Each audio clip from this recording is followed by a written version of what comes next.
एक लड़की होश में आती है, पर जैसे ही आंखें खुलती हैं, उसे अपने मुंह में कुछ अजीब सा जाना पहचाना एहसास होता है।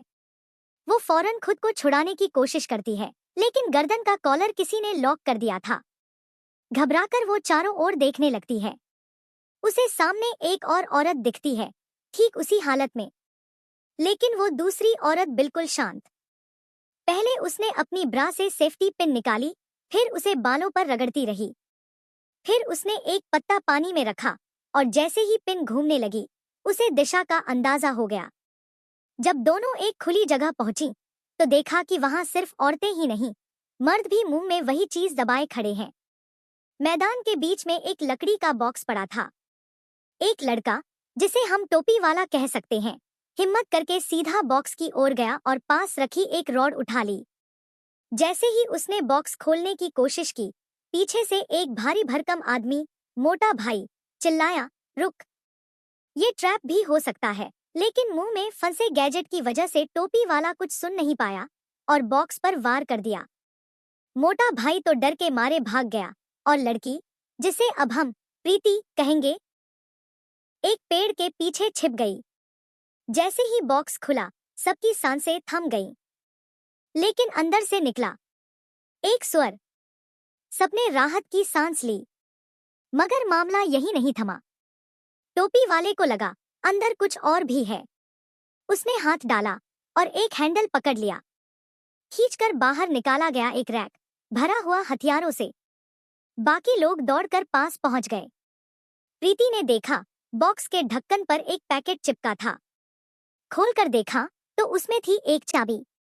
उसने अपने सामने खड़े लड़के, आर्यन, को बुलाया। आर्यन ने कॉलर खोल दिया। सबने मिलकर एक दूसरे को आजाद किया, फिर हथियार बांटे जाने लगे।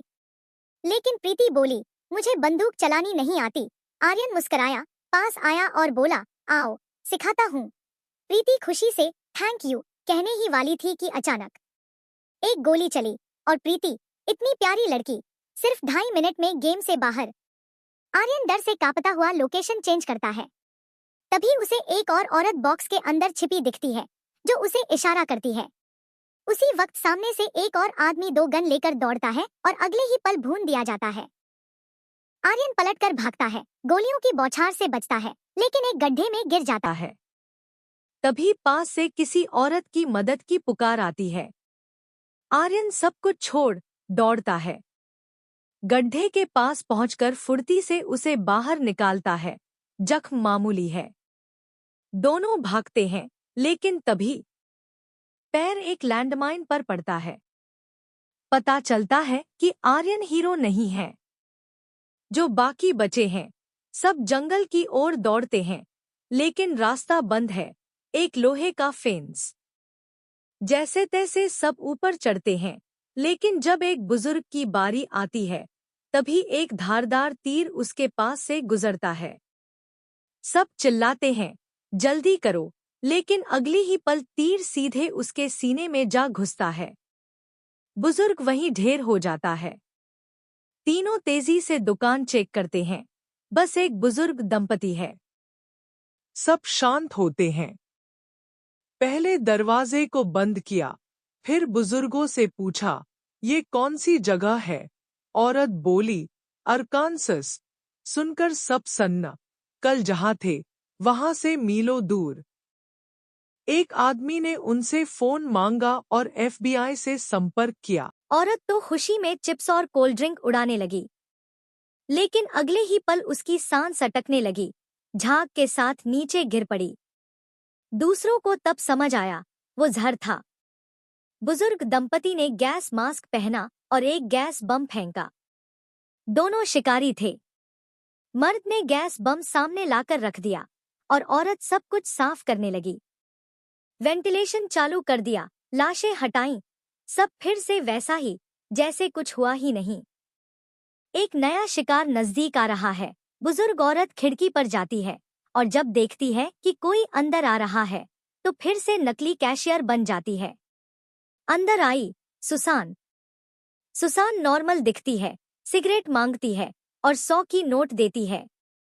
जब बुजुर्ग औरत चेंज निकालती है, तो सुसान कुछ नोटिस करती है। तभी बूम! दोनों को मार गिराया। लेकिन अब सिगरेट खत्म थी। वो स्टोरेज रूम गई, वहां पड़ी थी तीनों की लाशें। अब उसे सब साफ समझ आ चुका था। सुसान ट्रक के पास जाती है, लेकिन जैसे ही स्टार्ट करने लगती है, देखती है हैंडल में फंसी है एक वायर जो जुड़ी है बम से। इंटरकॉम से फिर आवाज आती है। सुसान झाड़ियों में छिप जाती है। तभी एक ड्रोन उड़ता है और अचानक उसे गोली लग जाती है। ड्रोन को गिराने वाली थी गैरी। वो अब ट्रक चलाकर निकलने ही वाली थी कि सुसान चिल्लाती है, नीचे बम है। गैरी रुकती है। अब छिपने का कोई फायदा नहीं। दोनों रेल की पटरी के सहारे निकल पड़ती हैं। उम्मीद है कोई ट्रेन आए। फिर सुसान एक किनारे जाती है और खुद को हल्का करने लगती है। लेकिन तभी दूर से कोई आवाज आती है। सुसान सावधान हो जाती है, पोजीशन लेती है। एक ट्रेन आ रही है। वो गैरी से कहती है, ट्रेन मुड़ते वक्त धीमी होगी, तैयार रहो। दोनों दौड़ती हैं। तभी ट्रेन में से कुछ लोग निकलते हैं, बोल रहे हैं किसी अजनबी भाषा में। गैरी को यकीन नहीं होता कि ये रिफ्यूजी है। उसे लगता है ये भी शिकारी है। गैरी गिनती शुरू करती है, 3, 2। तभी ट्रेन रुक जाती है। बॉर्डर सिक्योरिटी आ चुकी थी। सबको नीचे उतरना पड़ता है। गैरी चिल्लाती है, मैं अमेरिकन सिटीजन हूं।